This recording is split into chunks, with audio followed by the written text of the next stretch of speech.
Far up in the north, away from everything you know, lies the small village of Shady Hollow. Life moves slowly there, and creatures of all types, mice, birds, foxes, and bears, live together in this mostly peaceful community.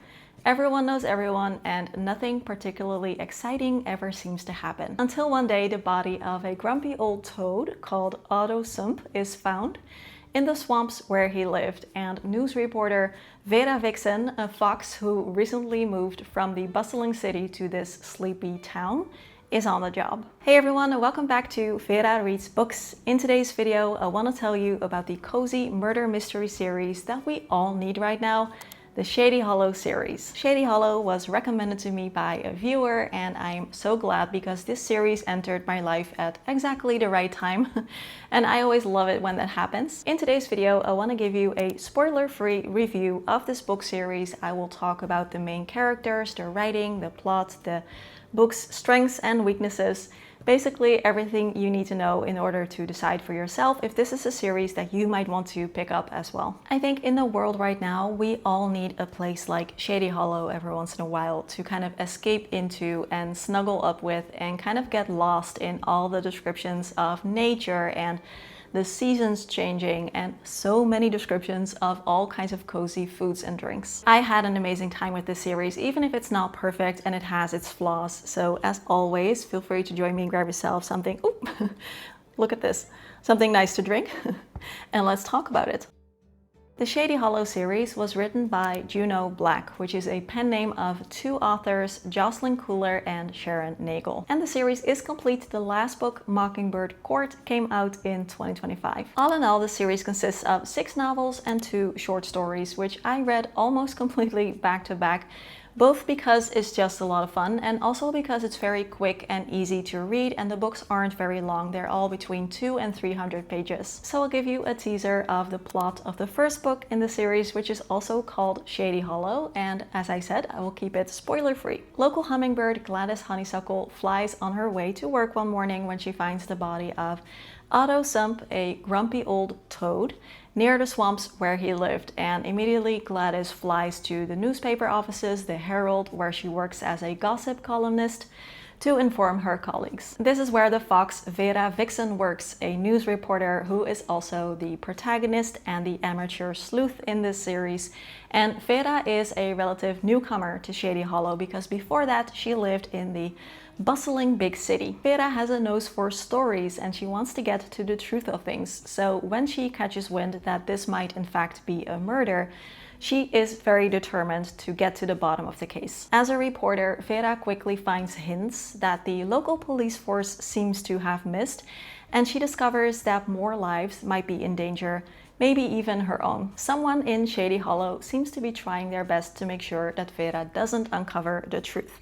But Vera is very smart and very determined, so she will do whatever it takes to crack the case. And that is where the story starts. Mostly the books have to do with murder, but not always in the same way. So for example, in book 1, it is clear that a murder has just happened.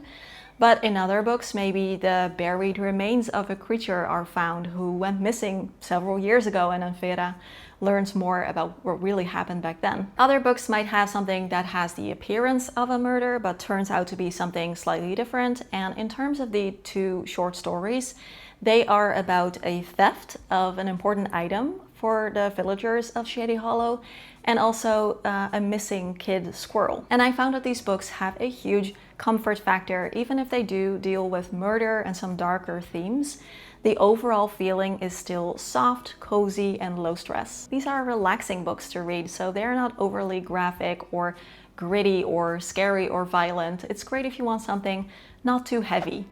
Let's talk about the characters. First of all, we have our main protagonist, Vera Vixen, who obviously has a super cool name. Vera is a reporter and our amateur sleuth, and she hasn't been living in Shady Hollow for very long, but she's starting to feel more and more at home there. She's starting to feel part of the community, and she has good friends. At first, you don't really know that much about her life in the big city from before she moved up to this small town up north, but as the series goes on, you will learn a little bit more about her past as well. Vera is very determined, and she doesn't always take take her own safety into account when she's investigating a case, so she gets in over her head sometimes. When something bad happens, she doesn't just see this as a story, but as something very real that affects the lives of her friends and neighbors. Then we have another one of my favorite characters, Lenore Lee.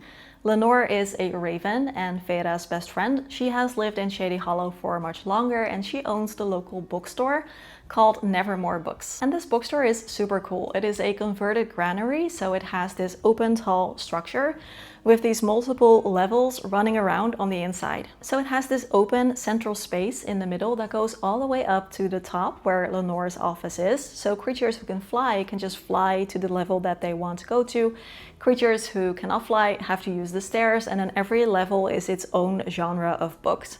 I think this is so cool. Lenore is thoughtful, analytical, and a tad dry. She's a bit cynical as well, but overall she's very intelligent, she's very kind, she's well read, and she is the person that Vera often comes to for advice. I loved their friendship. It felt very genuine. It was one of my favorite things about these books, because these are two people who can still challenge each other, but who will also always be there for each other. Then there's Orville Brown, who is a bear who works for the police department, and Orville takes his job in law enforcement very seriously, but he can sometimes draw the wrong conclusion a little bit too fast when working a case. This puts him at odds with Vera sometimes, because she is a reporter, she is the press, and she sticks her nose in where it doesn't belong sometimes. But at the same time, he cannot help but admire her tenacity and her skill. Orville can be quite gruff and a little bit grumpy. He likes order and doing things by the book, literally, because he has the big book of policing that he uses for his job.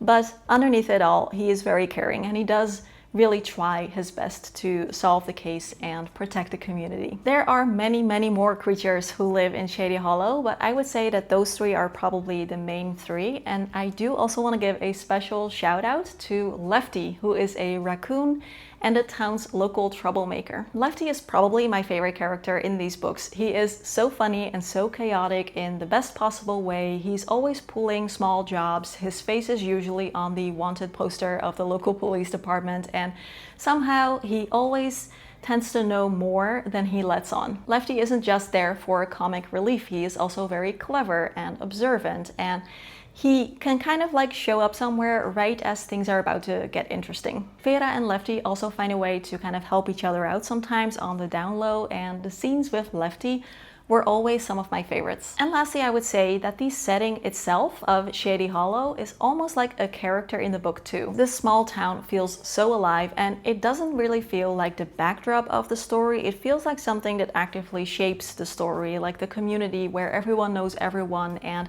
news always travels fast. But especially the atmosphere and the many, many, many descriptions of nature, because this is a forest town and it is very seasonal. So some books take place in the winter where there's snow everywhere, and other books take place in the summer when the creatures are going picnicking and going to the falls. The creatures also wear clothing, which is super funny. So Vera might wear like a green summer dress that complements her red coat, or she might put on a knitted scarf when it starts to get chilly. And then there are so many small places that together make up the town of Shady Hollow, like Joe's Diner. Joe is a moose who has the diner, and it is so cozy with the polished wood and the smell of coffee and freshly baked pastries. Or the Bamboo Patch, which is the restaurant of Sun Lee, who is a panda bear, where creatures can go to experience Eastern cuisine and green tea. These are the places where conversations happen, where relationships deepen, and all the creatures in Shady Hollow, even like the tiny ones,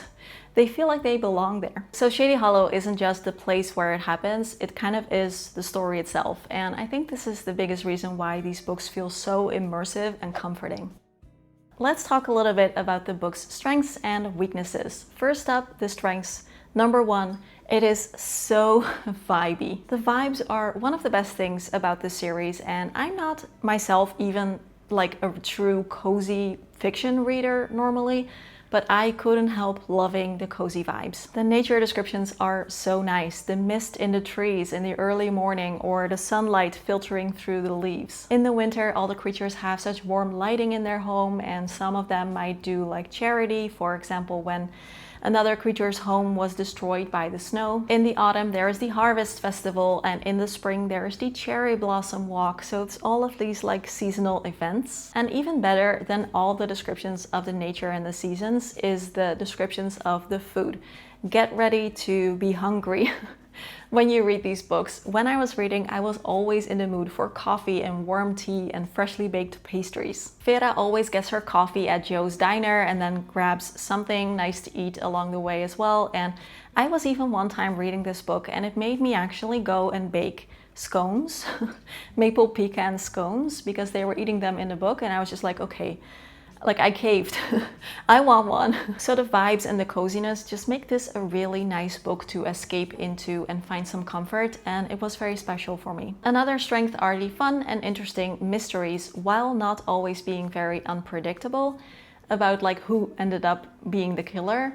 The mysteries themselves were quite fun and engaging all the way until the end. But I will say that I was able to figure out who did it in every book before the actual reveal happened. So that is something that I will talk about more when it comes to the book's weaknesses. Another plus is the characters and their relationships, because while this is a murder mystery, it is definitely very character driven and you start to really care about all the people in Shady Hollow and you can really clearly see all of them in your head. Lastly, these books are very easy to read and to binge if you want to, because the writing is very straightforward, the pacing is very stable, and the books aren't very long. Once you start, it's very easy to just keep reading. And for example, if you have a little bit of time in the weekend, you can easily finish one of these books. I will say that my favorites were parts 5 and 6, so the last 2 books of the series. And overall, I would say that books 2 and 4 were the weakest in terms of like the mystery.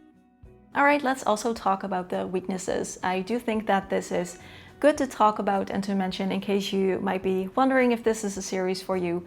And the first one is, I would say that these murders are quite easy to predict. I was able to predict the murderer in every book before the actual reveal happened, and sometimes quite early on in the book even. And I'm not usually someone who's very good at that stuff, like figuring out clues and hints and stuff. So I would definitely say that they are quite predictable. I did still find it very fun to read though. It was fun to just kind of like see the characters putting together all the hints and getting there. And there were also always some things that I didn't know yet, like the exactly like how or why or what happened exactly. So the details were still interesting all the way until the end. But the joy is more so following the clues and seeing the characters and their lives and their interactions rather than being like super surprised at the end. If you are someone who likes reading murder mysteries for the experience of figuring out clues, trying to work out who did it, and then having this like surprise reveal at the end that you didn't see coming, then this might not be the series for you. Another thing is that every book starts with a little character overview of telling you like their name and what kind of creature they are and what they do in Shady Hollow. And while I understand the function of these overviews, I personally would have preferred it if they weren't in the books. In fact, I actually skipped that from the 4th book on, because I do feel like they give away a little bit too much and it's much more fun to just read it not knowing too much about it. So if you do end up picking up this series, then I personally would recommend just skipping the overview or maybe only reading it in the 1st book, because it's more fun that way. Another thing is that these books can sometimes feel a little bit childish, and that's not even like a negative thing necessarily, but I would say that I preferred the parts of the books that felt a little bit more mature, especially in books 5 and 6. These books feel safe and light, and that is part of why I love them so much and part of their charm, but sometimes they can just read a little bit more juvenile than I personally would have liked.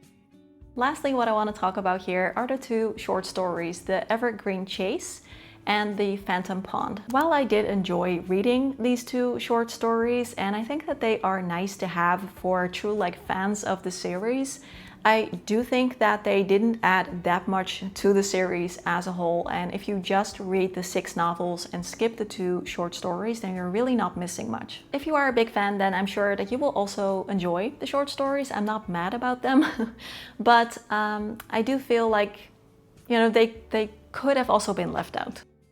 Let's also quickly talk about the writing in this series, because I really enjoyed it. It is very simple, straightforward, and clear.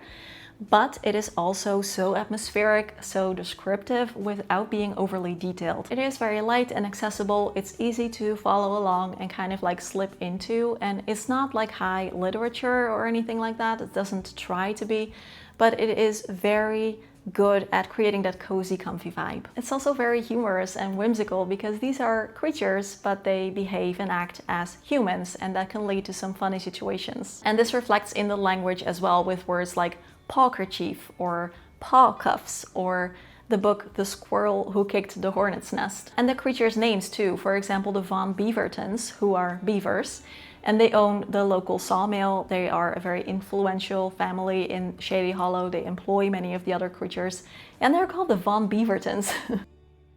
Reading Shady Hollow was such a fun experience for me, and I do think that it does exactly what it promises, just cozy, atmospheric murder mysteries in this charming woodland creature world. These books really stayed with me too. I read the last one a few weeks ago, but I keep thinking about it. They really kind of like have hang time and I just sort of wish that there was more to read from it. Let me know in the comments, have you read this series? What did you think? Or did my review make you feel like maybe picking this up for yourself? I would love to know in the comments. And also, based on this kind of like book, do you have other kind of book recommendations for me that you think that I might enjoy? I would love to hear those as well. Thank you so much for sticking around all the way until the end of this video. If you enjoyed it, I would love it if you could give it a like, leave a comment, and subscribe to the channel, because this is a new channel. So all of these things would really help me to kind of get it off the ground, and I would really appreciate it. Thank you so much for being here. Have a wonderful day, and more book reviews and recommendations coming up soon as well. Bye-bye. If you're trying not to drink so much coffee, then these books really are quite difficult. I remember when I was reading them, I was trying to kind of like skip coffee a few days a week, and the coffee just sounded so good in this series.